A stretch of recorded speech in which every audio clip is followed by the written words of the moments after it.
दोस्तों नमस्कार, जय हिंद, जय भारत। रुद्रोनॉमिक्स के संपादकीय में आप लोगों का स्वागत है। तो आज 10 फरवरी के जो द हिंदू में दो आपके यूपीएससी सिलेबस से रेलेवेंट आर्टिकल्स जो एडिटोरियल्स हैं उनको डिस्कस करेंगे आज के सेशन में। पहला जो एडिटोरियल है वो है एक किम्बरले प्रोसेस नाम का, जानेंगे क्या होता है ये। और दूसरा जो है reset in the relationship between India and Malaysia, Bharat और मलेशिया के हाल ही में जो भी पीएम की विजिट हुई है उसके लेके चलते ये आर्टिकल जो है यहाँ पे आया है। तो आगे बढ़ने से पहले अगर आपने अभी तक रुद्रोनॉमिक्स हमारे चैनल को सब्सक्राइब नहीं किया है तो please subscribe to our channel ताकि आपको डेली के जो अपडेट्स हैं वो मिल सके। ऑलराइट, फर्स्ट एडिटोरियल जो है वो है हिमांशु जायसवाल और बद्री नारायण साहब के द्वारा a chance for India to polish the Kimberley process. अब देखिए, ये दोनों आपके प्रीलिम्स और मेंस पर्सपेक्टिव से आर्टिकल जो है वो इन्फॉर्मेशन काफी रेलेवेंट प्रोवाइड करता है। एक तो ये बात करता है कि ये पूरा प्रोसेस जो है वो है क्या, इसके बारे में कुछ कुछ फैक्ट्स जो हैं वो प्रीलिम्स को लेकर इंपॉर्टेंट साबित हो सकते हैं। एंड देन पर्टिकुलरली मेंस में लेके इंडिया का जो रोल है ग्लोबल अलग अलग इंटरनेशनल ऑर्गेनाइजेशंस में, उसको लेके जो है ये आपका आईआर वाले पार्ट में ओवरलैप करता है। प्लस इकोनॉमिक्स वाले पार्ट में भी है, क्योंकि डायमंड ट्रेड को लेकर यहाँ पे इस प्रोसेस में बात होती है, तो उसमें हम कितना एक्सपोर्ट करते हैं, कितना इंपोर्ट करते हैं, कितना हमारा जो है उसमें हम जीडीपी से सपोर्ट इसमें से हम निकालते हैं। तो वो दोनों कंटेक्स्ट में जो है ये आर्टिकल इंपॉर्टेंट है। चलिए, तो दोनों ऑथर जो हैं वो एक इन्फीजम मॉडलिंग नाम की संस्था जो है उससे जुड़े हुए हैं। जो ये नारायण साहब हैं, ये तो जो है इसके फाउंडर डायरेक्टर ही हैं। And also along with that he is also a fellow with the NITI Aayog, ये नीति आयोग के साथ भी जुड़े हुए हैं एज अ फेलो, राइट। चलिए शुरुआत करते हैं। पहला जो ओपनिंग रिमार्क है ऑथर्स के द्वारा कि एज द चेयर, मतलब ये 2026 में जो है किम्बरले प्रोसेस जो है भारत जो है उसकी अध्यक्षता कर रहा है, चेयरमैनशिप कर रहा है। ये कह रहे हैं कि भारत इसको स्टीयर कर सकता है toward meaningful reforms in global diamond governance. मतलब ये देखो दोस्तों, जो ये केपी किम्बरले प्रोसेस जो है, इसको शॉर्ट में हम केपी बोल रहे हैं। जो ये केपी है पूरा, ये एक ऐसा स्ट्रक्चर है जहां पे डायमंड को लेकर जो अनपॉलिश्ड डायमंड होता है, जो कट रॉ डायमंड होता है, जब निकाल के आता है माइन से, रॉ डायमंड जो होता है, रॉ डायमंड के पूरे ट्रेड में सारी जो ओवरसीइंग होती है वो किसके थ्रू होती है? केपी के थ्रू होती है, किम्बरले प्रोसेस के थ्रू। और भारत जो है इसका एक फाउंडिंग मेंबर है इस किम्बरले प्रोसेस सर्टिफिकेशन स्कीम का, जिसके तहत जो ये रफ डायमंड जो होते हैं दोस्तों, रफ डायमंड कौन से हैं? ये अनपॉलिश्ड हैं, ठीक है। इनकी अभी प्रोसेसिंग, इनकी पॉलिशिंग जो है, इनकी फिनिशिंग वो सारी होनी है, जिसमें हम भारत जो है वो सबसे लीडिंग प्लेयर है दुनिया का। सूरत का नाम आपने सुना होगा, गुजरात में ये सूरत का शहर है ना, इवन मुंबई जो है वो भी एक हब है इसका, ठीक है। चलिए फर्दर शुरुआत ऑथर्स जो करते हैं उससे पहले एक बार ये देख लीजिए कि India to chair UN back Kimberley process from 1 January. और ये पहली दफा नहीं है, ये प्री के लिए आपके लिए एक इंपॉर्टेंट पीस ऑफ इंफॉर्मेशन है कि फर्स्ट टाइम नहीं है, थर्ड टाइम है हमें चूज किया गया है किम्बरले प्रोसेस को जो है लीड करने के लिए। Refining and strengthening global diamond trade, advancing trade focus, neutral future ready Kimberley processes. So this is an example of India's shining leadership। क्या? Building consumer confidence in conflict free diamonds, ठीक है। ये इस पे बात करते हैं अभी कि ये क्या है, कॉन्फ्लिक्ट फ्री डायमंड जो है वो क्या होते हैं।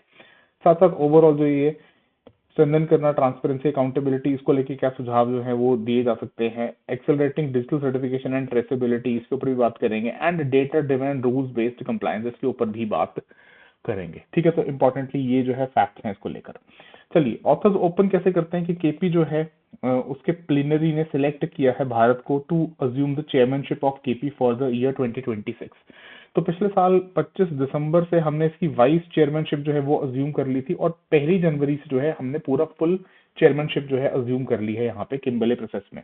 इसका जो स्ट्रक्चर है दोस्तों, इस तरीके से मैं आपको दिखा देता हूँ। ये जो है प्लीनरी होती है जो सेलेक्ट करती है, ये प्लीनरी जो है इस के द्वारा ही सिलेक्ट किया गया है भारत को लीड करने के लिए, है ना।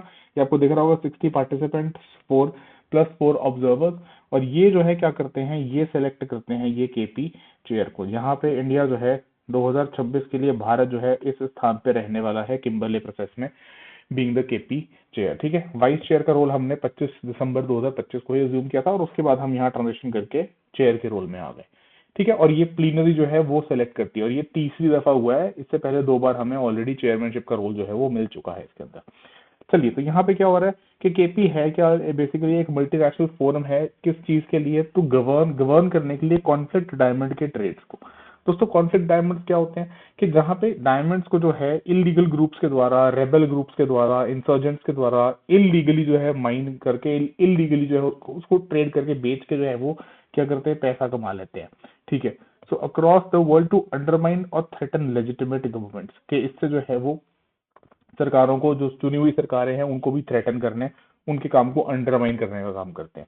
तो इसलिए जो है केपी, जो किम्बरले नाम जो ये है ना, किम्बरले नाम है, ये बेसिकली आप अफ्रीका में देखेंगे, साउथ अफ्रीका में ये एक जो है शहर है वहां पे। ठीक है, एक जगह का नाम है जहाँ पे 2000 में, इन मई 2000 जहाँ पे जो कंट्रीज हैं वो यहाँ पे असेंबल हुए थे, जहाँ पे इन्होंने डायलॉग इनिशिएट किया था ये ट्रेड को रोकने के लिए कॉन्फ्लिक्ट डायमंड्स में। ठीक है, ये डायमंड के आगे कॉन्फ्लिक्ट इसीलिए हो गया क्योंकि वो इस प्रकार से यूज किया जा रहा था इलीगली इन इंसर्जेंट ग्रुप्स के द्वारा। ठीक है, तो सब 37 सिग्नेटरीज ने जो है इस नेगोशिएशन में पार्ट किया था, जिसके चलते जो है किम्बरले प्रोसेस सर्टिफिकेशन स्कीम, केपीसीएस जो है निकल के आया था, जिसके चलते क्या किया जाता है दोस्तों, जो डायमंड होते हैं उनको सर्टिफाई किया जाता है कि हाँ ये जो है कॉन्फ्लिक्ट डायमंड नहीं है और इनको ट्रेड इजीली किया जा सकता है। तो आज की डेट में अगर देखें तो 60 पार्टिसिपेंट्स जो हैं वो इसके अंदर मौजूद हैं केपी के अंदर, रिप्रेजेंटिंग 86 कंट्रीज, जो तकरीबन 99.8% जो ग्लोबल ट्रेड होता है रफ डायमंड प्रोडक्शन का। ठीक है, जो ग्लोबल रफ डायमंड प्रोडक्शन होता है वो इसमें से निकल के आता है। तो यूरोपियन यूनियन देखो दोस्तों, इसको जो है सिंगल एक ब्लॉक के तहत ही काउंट किया जाता है, इसके मेंबर नेशंस को अलग अलग काउंट नहीं करते। चलिए, फिर ये तो मैंने आपको दिखा दिया कि इसका जो है पूरा किस प्रकार से ये स्ट्रक्चर जो है दिखाई देता है। नेक्स्ट ऑथर कहते हैं कि हमारे पास एक चांस है इंडिया के पास टू पॉलिश दिस प्रोसेस। कैसे कि करंट स्ट्रक्चर जो है वो है प्रिवेंट करने के लिए ट्रेड ऑफ कॉन्फ्लिक्ट डायमंड्स, जो इन्फोर्स किया जाता है इंडिविजुअल केपी पार्टिसिपेंट कंट्रीज के द्वारा, जैसे जो भी प्रोड्यूस करते हैं, है ना, टू इंश्योर कि रफ डायमंड जो हैं वो लेजिटिमेट सप्लाई चेन में जो आए वो केपी कंप्लायंट हो। ठीक है, कोई भी ऐसा ना हो जो कॉन्फ्लिक्ट डायमंड हम कह रहे हैं पैसे वाला जो है सप्लाई चेन में, दुनिया की जो डायमंड सप्लाई चेन है उसमें ना आए। हर एक कंसाइनमेंट जो होता है डायमंड्स का, उसमें एक केपी सर्टिफिकेट साथ में अटैच होता है, जो कोरोबोरेट यानी कि जो जिसको वेरीफाई किया जाता है, कोरोबोरेट किया जाता है पार्टिसिपेंट कंट्री के द्वारा, जो जहां से भी वो आ रहा है। एंड रफ डायमंड ट्रेड जो है it is permitted only between certified KP members. ठीक है, who comply completely with these international standards, ताकि एक जो है यूनिफॉर्मिटी बनाई जा सके और एक जो है ट्रस्ट के तहत ही ट्रेड हो रफ डायमंड्स के अंदर। ऐसा नहीं कि कोई भी प्लेयर इसमें ट्रेड कर रहा है। देन एडिशनली पार्टिसिपेंट कंट्री जो है उनके ऊपर एक और ऑब्लिगेशन होती है कि टाइमली वो जो है शेयर करे accurate data, statistical data diamond production के लिए और डायमंड के ट्रेड के लिए। ठीक है, तो ये तो स्ट्रक्चर का बात हो गया। दूसरा देखिए, अगर हम इन 4-5 कंट्रीज की बात करें, Angola, Botswana, Canada, Congo, Namibia and Russian Federation, Russia, इकलौते ये 1, 2, 3, 4, 5, 6 जो देश हैं ये मोर देन 85% प्रोडक्शन में जो है डील करते हैं रफ डायमंड्स की, both in quantity and value terms. Bharat देखिए, यहाँ पे अब आप सोच रहे होंगे कि इसमें भारत का नाम तो नहीं है, तो भारत का रोल जो है वो यहाँ क्यों सिग्निफिकेंट हो जाता है। भारत का रोल इसलिए सिग्निफिकेंट रहता है दोस्तों क्योंकि हालांकि हम एक प्रोड्यूसर तो नहीं है, लेकिन हम एक मेजर इंपोर्टर है रफ डायमंड्स के, इंपोर्टिंग रफली 40% ऑफ ग्लोबल इंपोर्ट्स के टोटल। अगर दुनिया में 100 डायमंड इंपोर्ट होते हैं तो 40 जो है वो भारत रफ डायमंड इंपोर्ट करता है, क्वांटिटी एंड वैल्यू के टर्म्स में, चाहे मनी वाइज देख लीजिए या आप क्वांटिटी वाइज देख लीजिए। So we are the India is the world leading cutting and polishing hub, जो कि सेंटर्ड है एक तो गुजरात के सूरत और महाराष्ट्र के मुंबई में। फिर हम क्या करते हैं, इनको री एक्सपोर्ट करते हैं पॉलिशिंग के बाद। मेजर मार्केट्स अलग अलग हैं, चाइना है, एचके है, हांगकांग है, इजराइल है, यूएई है और अमेरिका है। तो ये हमारी जो स्ट्रेटेजिक पोजीशन है एक तो at the global diamond value chain के हार्ट में, ये हमें एक यूनिक लेवरेज देता है विद इन द केपी, ताकि हम मीनिंगफुल रिफॉर्म्स को आगे बढ़ा सके ग्लोबल डायमंड गवर्नेंस के अंदर, right. So that is what the authors are arguing. फिर ये कहते हैं कि केपी देखो एक ट्राइपार्टाइट स्ट्रक्चर है। दोस्तों ट्राइपार्टाइट ये जो वर्ड है इसका मतलब बेसिकली सिंपली ये होता है कि 3 पार्टीज इसमें मौजूद हैं। ट्राइपार्टाइट, ट्राई हो गया 3 और पार्टाइट मतलब थ्री पार्टीज। कौन कौन सी 3 पार्टीज है दोस्तों, एक तो ये कह रहे हैं कि सरकारें जो हैं, स्टेट्स जो हैं। दूसरा ये कह रहे हैं कि जो डायमंड की इंडस्ट्री है, जो इंडस्ट्रियल प्लेयर्स हैं, जो लोग इसमें जो उद्योग से जुड़े हुए हैं। और तीसरे जो है ये कहते हैं सिविल सोसाइटी भी है। ठीक है, तो ये कह रहे हैं कि ये तीनों जो है मिला के पार्टिसिपेट करते हैं केपी के अंदर, केपी प्रोसेसेस के अंदर, कि सरकारें हो गई, इंडस्ट्री ऑर्गेनाइजेशन हो गई और सिविल सोसाइटी। तो ये कहते हैं कि इनकी तरफ से ना कुछ क्रिटिसिज्म और कुछ बताया जाता है कि कुछ चैलेंजेस फेस कर रहा है केपी का प्रोसेस, इसको सुधारने की जरूरत है। जैसे पहला कहते हैं एक बहुत लंबे समय से criticism as per the author है कि भाई इसकी डेफिनेशन थोड़ी और क्लियर की जानी चाहिए कॉन्फ्लिक्ट डायमेंड्स की। ये बहुत ही नैरो है, ये अपने स्कोप में बहुत ही नैरो है। केवल ये क्या कैप्चर करती है, सिर्फ financial mechanism between rebel groups and governments. Ignore कर देती है जो इलिसिट यूज होता है रफ डायमंड्स का इन स्टेट लिंक्ड अब्यूजेस या other human violations, human right violations, human trafficking या environmental harm, illicit trade channels. तो इन सबको भी ये कहते हैं कि जो आपने डेफिनेशन अभी इनके हिसाब से नैरो है, उस डेफिनेशन को और ब्रॉड करके उसके अंदर इंक्लूड करने की जरूरत है। फिर कहते हैं कुछ और फंडामेंटल क्वेश्चंस भी हैं, जैसे डिसीजन मेकिंग इस प्रोसेस के अंदर। तो सिविल सोसाइटी कहती है कि जो केपी है can ever identify conflict diamonds if any such decision is subject to political veto, कि अगर सरकारें पॉलिटिकली जो है अपने कुछ इंक्लिनेशंस के चलते अगर वहां पे वीटो पावर एक्सरसाइज कर सकती हैं, करती हैं, तो क्या क्या जो है ये सिविल सोसाइटी पूछते हैं कि क्या can it ever identify conflict diamonds if any such decision is subject to political veto. तो ये कहते हैं कि ये भी एक क्रिटिसिज्म है कि सिविल सोसाइटी कहती है कि यहाँ पे ऐसा पॉलिटिकल वीटो इनको एक्सरसाइज करने क्यों दिया जाता है। देन ये कहते हैं केस बनाते हैं फॉर, एक एग्जांपल देते हैं सेंट्रल अफ्रीकन रिपब्लिक का, जिसको 2013 में दोस्तों बैन कर दिया गया था एक्सपोर्ट करने से रफ डायमंड्स को, और इसने रीजॉइन किया 2024 में।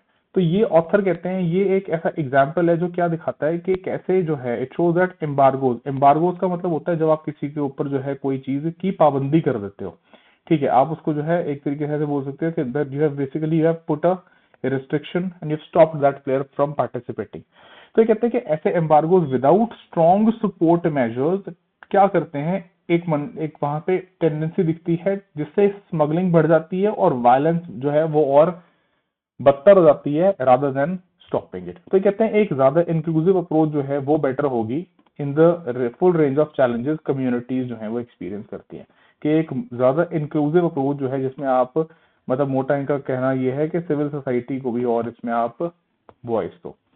देन फिर कहते हैं कि भारत जो है वो क्या कर सकता है, ब्रॉडन कर सकता है एजेंडा को विदाउट रीओपनिंग पॉलिटिकल फाइट। कैसे, पॉलिटिकली तो कोई इसमें छेड़खानी, चाहे पॉलिटिकली किसी को कोई हम फाइट ओपन नहीं कर रहे, बट आप क्या कर सकते हो, you can form a technical working group violence और ह्यूमन राइट रिस्क के ऊपर बियॉन्ड रेबल इंसर्जेंसी के। ये जो है रेबल जो इन्फ्लिक्ट करते हैं, इंसर्जेंट्स जो इन्फ्लिक्ट करते हैं, वो तो है, उसके बियॉन्ड, उसके अलावा, ठीक है, apart from that as an extra measure. So findings और रिकमेंडेशन जो होंगी इस ग्रुप की, they can build a consensus before any redefinition of conflict diamonds की। यहाँ से जो है एक सजेशन, एक सुझाव जो निकल के आएगा इस वर्किंग ग्रुप से, उसका इस्तेमाल किया जा सकता है कि कैसे कॉन्फ्लिक्ट डायमंड्स की पूरी जो समझ है, हमारी डेफिनेशन जो है, उसको कैसे ब्रॉड किया जाए। तो कहते हैं भारत इसके अंदर और क्या कर सकता है, भारत की जो स्ट्रेंथ है किसमें, टेक्नोलॉजी के अंदर, उसको लेवरेज कर सकता है कैसे, प्रमोट करके digital tamper proof KP certificates and harmonised custom data exchange. ये देखो कस्टम डेटा एक्सचेंज, अभी हमने यूएई के साथ भी बात किया ना कि यूएई जो है वो भारत में डेटा एक्सचेंज खोलेगा और इंडिया जो है वो यूएई के अंदर डेटा एक्सचेंज खोलेगा, ताकि डेटा सेफ और सेफ गार्ड किया जा सके और जो है ऐसे टाइम्स में उसको बचा के और मतलब सिस्टम जो है वो टैंपर प्रूफ रहे। वैसी सी बात जो है यहाँ पे की जा रही है कि आप हार्मोनाइज कर सकते हो कस्टम्स डेटा एक्सचेंज। फिर कहते हैं कि ब्लॉकचेन एक नाम की टेक्नोलॉजी जो है बहुत बढ़िया है, उसको यूज कर सकते हो सर्टिफिकेशन सिस्टम को चलाने के लिए, जहां पे हर एक शिपमेंट जो है उसके ऊपर यूनिक, इम्यूटेबल और टाइम स्टैम्प्ड डिजिटल रिकॉर्ड हो, जिसको लिंक किया जाए की शिपमेंट डिटेल्स के साथ। इससे क्या होगा दोस्तों, ऑथर्स कहते हैं कि देखो फ्रॉड काफी कम हो जाएगा, फ्रॉड आप सिग्निफिकेंटली रिड्यूस कर सकते हो, ट्रांसपेरेंसी बढ़ा सकते हो, और जो ये किम्बरली प्रोसेस के ऑपरेशंस है इनको और मॉडर्नाइज कर सकते हो। सो ये सारे बोलते हैं कि भारत के लिए हो सकता है। साथ में कहते हैं at the same time Bharat क्या कर सकता है, सपोर्ट कर सकता है प्रोड्यूसर कंट्रीज को by establishing regional KP technical hubs की प्रोड्यूसिंग एरियाज में, पर्टिकुलरली सेंट्रल अफ्रीका और ईस्टर्न अफ्रीका में, जहां पे वो ट्रेनिंग ऑफर कर सकता है, आईटी सर्विसेज वाला सपोर्ट ऑफर कर सकता है, सर्टिफिकेशन असिस्टेंस, फॉरेंसिक कैपेसिटी, इन सब एरियाज में भारत जो है वो इनको अपना अपना जो है आप कह सकते हैं कि अपनी जो उसकी बेटर लेवरेज पोजीशन है वो वहां पे ऑफर कर सकता है। इससे क्या होगा, such capacity building would make reforms more feasible plus collaborative rather than unit. ठीक है, ताकि ये लोग इफेक्टिवली जो है उन रिफॉर्म्स को कैरी आउट कर पाएंगे। फिर कहते हैं एडिशनली भारत जो है it can advance institutional reforms bye adopting certain independent या थर्ड पार्टी ऑडिट्स। ठीक है, तो ये एक और कह लो कि ट्रांसपेरेंसी को बढ़ावा देगा। देन कहते हैं कि this is a step towards greater transparency, और सिंस केपी की स्ट्रेंथ जो है उसका ट्राइपार्टाइट स्ट्रक्चर है, भारत इंश्योर कर सकता है कि सिविल सोसाइटी एंगेजमेंट जो है वो रोबस्ट रहे और कम्युनिकेशन चैनल जो है उनको फैसिलिटेट किया जाए और ओपन करने के लिए। राइट, सो ये सब जो है ऑथर्स कहते हैं भारत के जो है कर सकता है। फिर कंक्लूजन की तरफ बढ़ते हुए क्या कहते हैं ऑथर्स कि to address community challenge India क्या कर सकता है, हाईलाइट कर सकता है कैसे डायमंड जो है कंट्रीब्यूट करता है अफ्रीका के लोगों के आजीविका के लिए, अफ्रीकन लोगों के लाइवलीहुड्स के लिए, और अलाइन कर सकते हैं इसके कामों को with relevant sustainable development goals, जो आपके यूनाइटेड नेशन के सस्टेनेबल डेवलपमेंट गोल्स हैं विभिन्न 1 से लेकर 17 तक, उनमें पर्टिकुलरली कुछ गोल्स के साथ अलाइन किया जा सकता है यहाँ पे, जैसे फॉर एग्जांपल डिसेंट वर्क हो गया, पॉवर्टी रिडक्शन हो गया, रिस्पॉन्सिबल कंजम्पशन हो गया। फिर कहते हैं कि भारत जो है इट कैन ऑल्सो इंश्योर कि केपी के जो फ्रेमवर्क चैनल्स हैं डायमंड रेवेन्यूज के, जो पैसा आता है इससे, वो कम्युनिटी डेवलपमेंट में भी जाए, हेल्थ एजुकेशन लोकल इंफ्रास्ट्रक्चर को सपोर्ट करे, rather than allowing just mining regions to be bypass, कि इनको आप सिर्फ बाईपास ना करें, जो वहां कम्युनिटीज हैं उनके लिए भी उनके फायदे के लिए यूज करें। So this will shift KP's narrative from blocking bad diamonds, कि सिर्फ जो है बैड डायमंड्स को या जो कॉन्फ्लिक्ट डायमंड्स है उनको ब्लॉक नहीं करता, सिर्फ उससे आगे बढ़ के एक रिस्पॉन्सिबल और इंक्लूसिव डायमंड ट्रेड जो है वो करवाता है केपी। ठीक है, तो नैरेटिव में कहते हैं कि जो है ये एक शिफ्ट आएगा किम्बरले प्रोसेस का। फिर कहते हैं कि भारत बतौर केपी का जो चेयर है इस साल and leader of the global south, इसको पोसू करना चाहिए रिफॉर्म एजेंडा को अग्रेसिवली, ताकि जो है हम इसको ज्यादा इंक्लूसिव बना सकें, प्रोग्रेसिव बना सकें, सस्टेनेबल बना सकें and rule based multilateral body बना सकें, किसको, किम्बरले प्रोसेस को। ठीक है दोस्तों, तो इसमें देखिए जो भी फैक्ट्स हमने डिस्कस किए हैं ये थोड़े फैक्ट्स आपको पता होने चाहिए, and particularly pre plus mains के हिसाब से ये इंपॉर्टेंट रहता है, क्योंकि इस साल हम इसको चेयर कर रहे हैं है ना पूरे 2026 में। So that is an important as a body for you to remember. चलिए नेक्स्ट आर्टिकल जो है, नेक्स्ट जो हमारा संपादकीय है वो है बैक ऑन ट्रैक। अब ये बैक ऑन ट्रैक भारत और मलेशिया के रिश्तों को लेकर बात करता है, क्योंकि हाल ही में प्राइम मिनिस्टर जो है विजिट किया है, और इसमें भी थोड़ा थोड़ा आप कह सकते हो कि मतलब पहले जाना था पिछले साल, फिर कैंसिल हुआ, फिर इस साल की विजिट पीएम ने बोला कि पहला मैं अपना 2026 का जो विजिट है मेरा 2026 का पहला विजिट ही मैं इसीलिए जो है मलेशिया आया हूँ to show the importance which India holds for Malaysia. तो कहता है आर्टिकल ऑथर कहते हैं कि India and Malaysia have set about repairing ties during the prime minister's visit. So कह रहे हैं कि making amends was at the top of the PM's 24-hour visit to Kuala Lumpur over this weekend.